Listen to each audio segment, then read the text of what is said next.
For Polity in Johannesburg, I'm Darlene Creamer. Journalist and author David Williams joins me to discuss his epic book, On the Railway, the Great South African Train Story. Your book begins with a childhood memory of waking up before dawn at the age of 5 to watch the steam trains in escorts prepare for the day. Could you share how your granddad explained the workings of steam engines and what it was like to grow up as a railway child? Yeah, sure. It's a story I've been wanting to tell from a long time. It was very happy memories. In this little house, it was a railway house. They used to call them spoorweghuise. And every small town in South Africa that had a railway, which was most of them, would have their little spoorwegdorp. And we were in one of those houses. My father was an electrician on the railway. But it was the steam engines that were fascinating me. And my earliest memory is of these steam engines not far from our house. And one morning, my granddad called me to the kitchen, and we had a big coal stove in the kitchen. And he put the kettle on, one of those old tin sort of kettles that you put on top of the stove. And he put water in, and the stove was hot and boiled. And the lid started bouncing, and it clattered along. And he said, "You see that? That's what happens in a steam engine." And I was 5 years old, but I understood it. And he said, if you don't take the lid off, it will explode. And I forget how exactly he explained, but he was saying the pressure builds up. And it's the extraordinary pressure that steam, heated water, boiling water, creates and can push a locomotive of 100 tons if you direct that steam in the right place.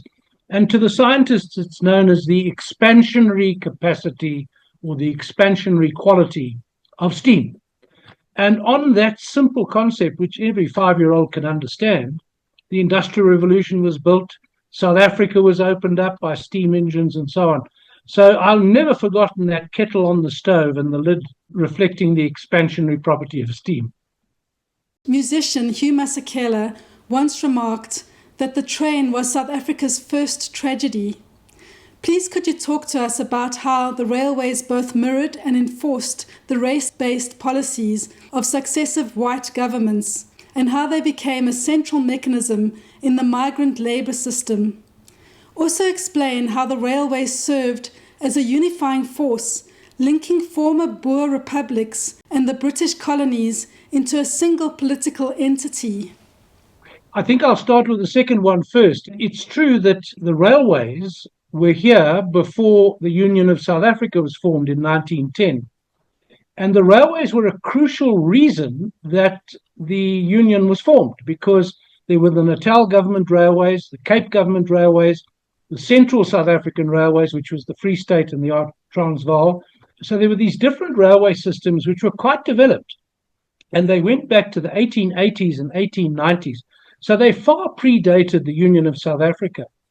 And there was already a great deal of traffic between these colonies and the Boer republics long before the Union of South Africa in 1910. And arguably, if the railways hadn't been there, and they were there mainly because of gold and diamonds in the original development, if they hadn't been there, there would have been very little mechanism to make South Africa a country, because it's so big and so spread out. But the railways were there already, and it was the next logical step was to combine the railways and so combine South Africa into a political entity. But on the other hand, the railways later reflected the apartheid policy of the National Party government in particular. There'd always been segregation on the railways by custom, but it really became entrenched by law after 1948. And the railways went to extraordinary lengths to uphold this policy. Separate trains, and the particular area that I was interested in, because I worked on the trains and the dining cars, black people couldn't go into the dining car, but they could be served in their compartment. Trains were separate.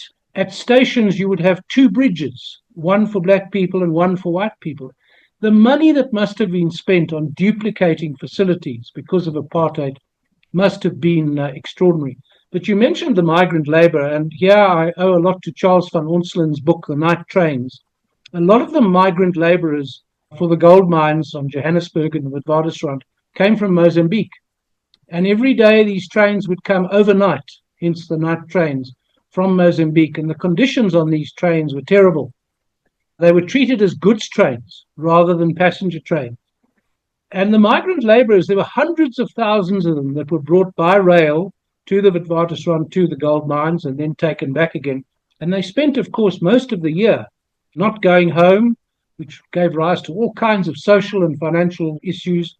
But that is really the dark side of it. And of course, allied to that was that, I mean, I live in Johannesburg, and if you look around, you see the mine dumps, and you see railways, and you see mine hostels, the old mine hostels. And those three together made possible the development of Johannesburg. If it hadn't been for the railways, they couldn't have developed the gold mines or brought the labor, because in terms of local people, there were very few people, as it happened originally, in the Johannesburg area, so they had to be imported. By 1930, South Africa's rail ranked as one of the great rail networks in the world and was almost entirely state-run. At its peak in the 1970s, the railways was the country's biggest employer. Unofficially, the South African Railways, or SAR, was expected to take in any white man who could not find employment. Please, can you speak to us about that era? I would say the network in South Africa, if you think of the era before the 1940s, 1930s, 1920s, there was the beginnings of a national road network, but there was no national road network as we know it now. And in the 1930s, you would travel to Cape Town, you would have to travel through farms and open farm gates. There was no N1 or N3 to travel on. And a lot of people didn't have their own motor cars. Well, a lot of people still don't, but in those times it was quite rare. Only the wealthiest really had personal motor cars and traveled by them. So most people traveled by train. And before 1930, going on from 1900 to 1930, the railways were needed to transport goods, to transport people, to transport agricultural produce, and so on. And if you look at the map of South African railways, as you say, in around about 1930, most of the big railway lines were built by then. There were more than 3,000 stations on the network, and in theory, you could go from any one of them to any one of the others. It might take a few days, but you could do that. You could post goods from one station to another. The railways carried the country. And for the next 40 or so, 40 to 50 years, till the 1970s and 1980s, they were protected. Because obviously, as the roads developed and trucking developed and cars developed, railways were threatened by this. But they were protected by the government. You had to get a permit to carry things by road. And eventually they decided this was untenable, and the permit system was scrapped, and they removed it. And that's when the big decline of the railway started. But between 1930 and the 1970s, it was certainly, as you say, one of the great railway systems of the world, 10th biggest in terms of route mileage, bigger than, at around 22,000 kilometers, bigger than the rest of Africa's railways combined. So this was a major enterprise. It was estimated that in 1948, the railways employed 1 in 8 white men. And yes, it was regarded as a last resort employer, also a last resort houser of people.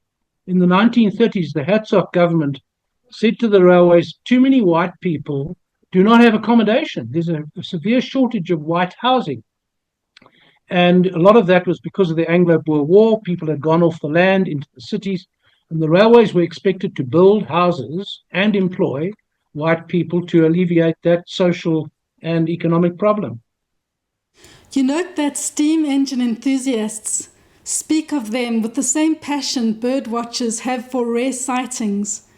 Could you introduce us to the world of steam watchers, explain how the steam engine locomotive works, and outline the strict hierarchy and promotion ladder within the steam train crews? Yeah, I think the fascination with steam engines is that they're so accessible. When you see a steam engine thundering along with smoke and steam coming out of it, it's very dramatic. It appears to have a personality. When a steam engine is standing, it appears to breathe. It takes in fuel. Its food is coal. Its drink is water. And as I said, as my grandfather showed me, it's very simple, the principle. You boil the water, and the steam goes into the cylinders, which pushes the pistons, which then drive the wheels. Now, obviously, the concept saw a lot of development over the years, but the principle remained the same. And I do talk about sightings. So in Britain particularly, no more steam engines there except on preserved railways, and none in South Africa anymore, although they lasted a lot longer here. They are much more accessible, as I say, and there are different classes of engine, and the classification, rather like with animals, in species. So you have the 15F locomotive, for example, which is one of the 15 series. It's different to the 15A and the 15B. And if a 15B is reboilered, it gets a new boiler or new kettle, if you like, it's called a 15RB because it's been reboilered, but it's slightly different to the others. And the steam nuts will be able to tell you at a glance which class and which species, if you like, this locomotive is. And some of them have become classics. So the Garrett locomotives, which are really named after the manufacturer, Bayer Garrett, in the north of England, that's actually two sets of wheels with one big boiler in the middle. And it's able to go around sharp corners because it's got two sets of wheels. Now, these Garretts were of enormous pulling power. They'd make a huge noise, steam, coal, and so on. And the fascination with these engines, I think there are people who are steam nuts. They will go anywhere to photograph the locomotives, to listen to them, to record the sound of them, and they will report rather like bird watchers. You know, bird watchers go and they say, I've seen this rare finch. Well, I don't know anything about birds, but a rare finch. And all the other bird watchers have to trust them that they really did see this bird. There's a sort of code of honor. You don't tell lies about which birds you've seen. It's similar with locomotives. And particularly people from Britain, but also many South Africans, they would visit the great South African sheds where you'd have dozens of locomotives, places like Bloemfontein, De Aar, Germiston, literally dozens of locomotives of different types and species and classifications. And occasionally they'd see a locomotive which shouldn't have been there because it should have been operating on another system in another province. They get very excited. How did this locomotive get here? It must have been for repairs or something. And then they report this, and this is now greeted with great excitement, as you would a rare bird that's blown off course somewhere. And it's a subculture full of fanatics. You write about the Escort Wiener line as an unforgettable journey, and the only train in the world that gave right of way to pythons. Could you share that story and also tell us how meals were served in the days before passenger coaches had corridors? Yeah, that's right. So one of the things I do with the book is I use my experience of Escort and the railways around there to kind of stand for many such small towns, so I tell the stories close to it. And there was this wonderful little branch line from Escort to Wiener, which was built in 1906. And the area around Wiener, which was an old Voortrekker town, very good for vegetables. And the farmers were growing these vegetables in huge quantities. They couldn't get them to the market because basically you had ox wagon that would get food to market. The terrain wasn't easy. And so the Natal government built the Escort to Wiener line, which was about 35, 40 kilometers, but very important at a time before there were roads or trucks. And this became known as the Cabbage Express. It was a vegetable train. And of course, when it got the vegetables to Escort, then the main line from Johannesburg to Durban would pick up the vegetables and distribute them around the country. And this line, there was a guy called Billy Bester who grew up in Wiener, and he tells a story of how he went down to the shed and he loved going to the engines and he used to help them clean out the fire because from your braai, after the fire there's ash. You need to clear the ash out before you light the next fire. And he would go down to the sheds at Wiener to watch them clean out the fire and help them. And one day he saw an old driver who was crying. And he said, "What's wrong?" And the man said, "I have to retire. This is my last day. I have to retire from this work. I'm 65. And he was crying because he didn't want to give up, didn't want to stop work. And he'd been a steam engine driver or fireman his whole life, probably 45 to 50 years, because they used to start sometimes at 15, 16. And Billy Bester said, This must be a very important job if someone can cry when he is leaving it. And he determined that he would do that. But of course, he couldn't just start there. And he moved all over Natal, as it was then, Pietermaritzburg, North Coast, South Coast. And eventually, he got a posting to Wiener. And for the last 20 years of his career, he drove the Escort Wiener train. And he was a hell of a character. He had his own cards. So when you got on the train, he gave you his card. He showed you all his photographs, took you on the engine, which was highly illegal. He gave you a ride on the engine somewhere between Escort and Wiener. And he was asked to go and drive trains in America and Britain. He was world famous, this guy, and very generous with his time. And he had a phrase, I don't know where he got it from or if he made it up himself. He said, I'm interested in the value of things, not the cost.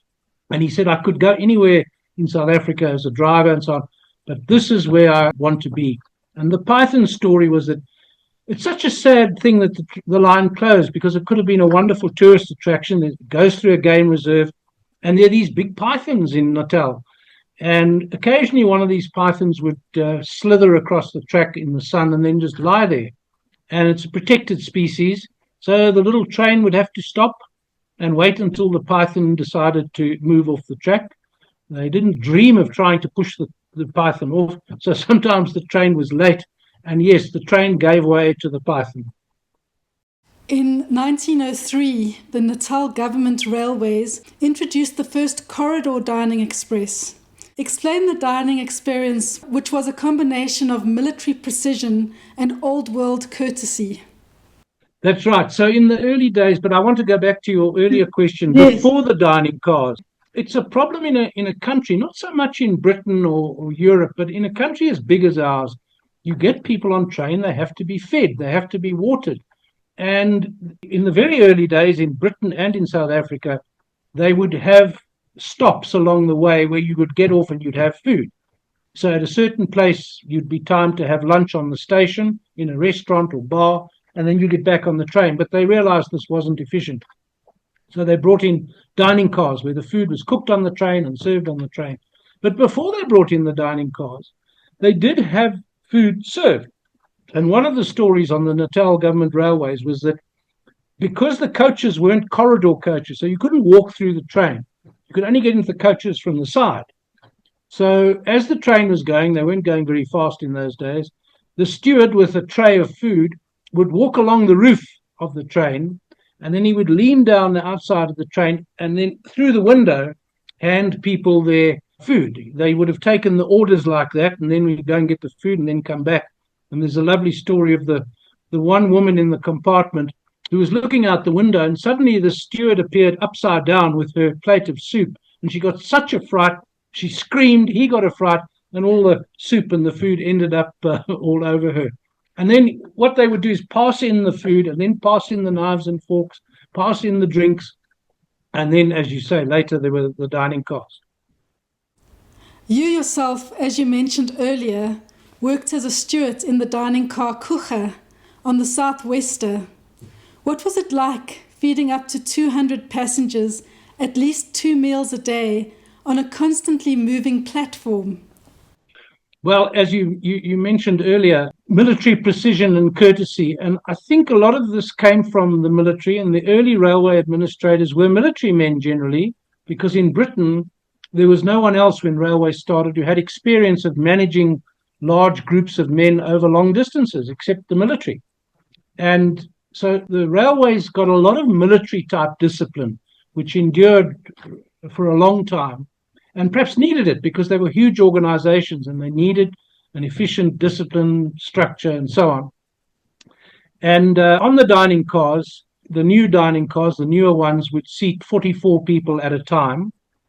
And the chief steward would come down the train and he'd into the compartments and he'd say, "You're coming in for dinner, and how many of you?" and so on. And then he would book each session. And on a full train, like the Transnatal from Johannesburg to Durban, which used to leave every night, Johannesburg station, 6 o'clock, you'd get on the train, and then at 6:30 or 7, you'd go through to the dining car for dinner. And if the train was full, everyone wanted to have dinner. So there would be 4 or 5 sittings.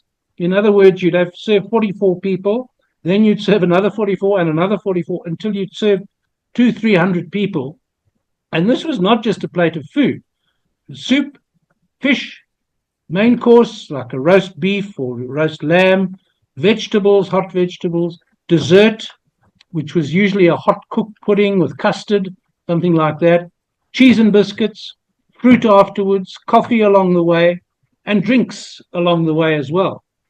And all of this was served from a tiny kitchen. If you can imagine how small the kitchen was, like a small bathroom, and all cooked there, prepared fresh in the kitchen and served by the stewards.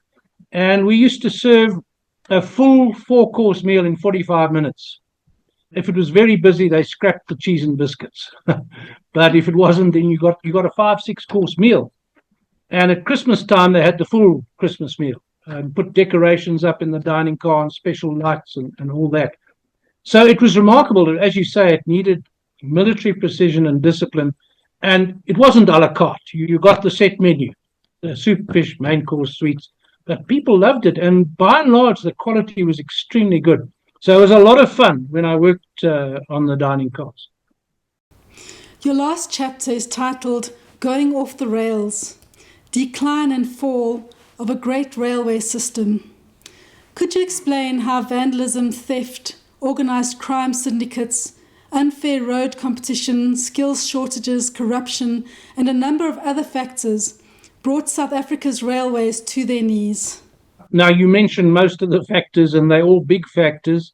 I referred earlier to how between 1920s and 30s and then the 1970s and 80s, the railways were protected against road competition, particularly goods competition, freight competition, and then it opened up. So, in a sense, the decline started then because traffic started moving from rail to road, but the railways didn't react very well. They were slow to react and adapt. And if you think about traffic that is suitable for rail, it's high volume, heavy traffic like minerals, coal, iron ore, and high volume traffic like timber, cars, motor cars are very easily transported by rail.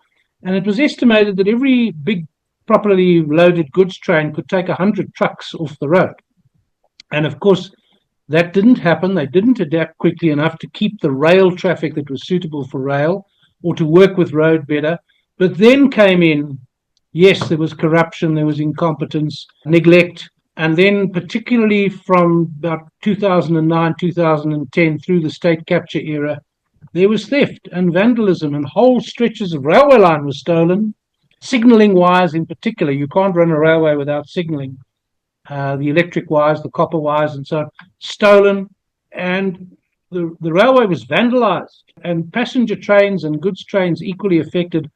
And COVID knocked out the passenger rail network completely. The railways like to say that was COVID, but it wasn't. It was just the last nail in the coffin. Now they are desperately recovering to try and restore the traffic.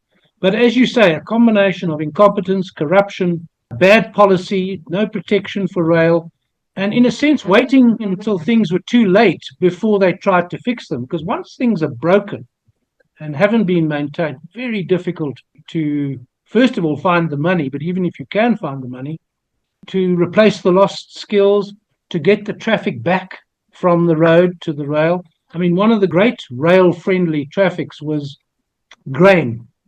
So the whole Free State, all over the Free State and the old Western Transvaal, you'd have these grain elevators, and the railway lines would serve the grain elevators in season. Vast quantities of grain, mealies and maize and so on, would be carried by rail. Now, a lot of that's gone, and the farmers have turned to road. Now, if rail comes back, first of all, they've got to restore all the lines that went to serve these places. But secondly, the farmers and the organizations, cooperatives, they've got new arrangements with road transport. It's not going to be easy for them now to change that and go back. It's possible to do, but it's really going to be difficult to do it. And finally, David, just extending on that, what needs to be done if the railways are to be saved? Well, I think firstly, there needs to be a broad understanding of the things we've been talking about. And I don't think there is a broad understanding. I think there are people in Transnet who do understand it. So it needs a couple of things. It needs political will by whatever government is running things to understand how important it is to get rail going again. And if you've got the political will, then you have to find the money. And of course, South Africa, there's not enough money for everything we want to do. So political will plus big amounts of money. But above all, I think it's getting an experienced core of leadership and management and technicians. A lot of skills have been lost. A lot of experience has been lost. And if that can be built up again, in the old days, if you joined the railways, you worked there for life. So the senior executives in the railways were almost invariably men of 30 to 40 years experience. And when they got to the top, they knew the organization inside out. They knew how to do things. And that's gone. And it's very difficult to run such a big, complex organization without that experience, but can be rebuilt. Yeah, I'm hopeful, but I'm not very optimistic. That was David Williams discussing his book, On the Railway.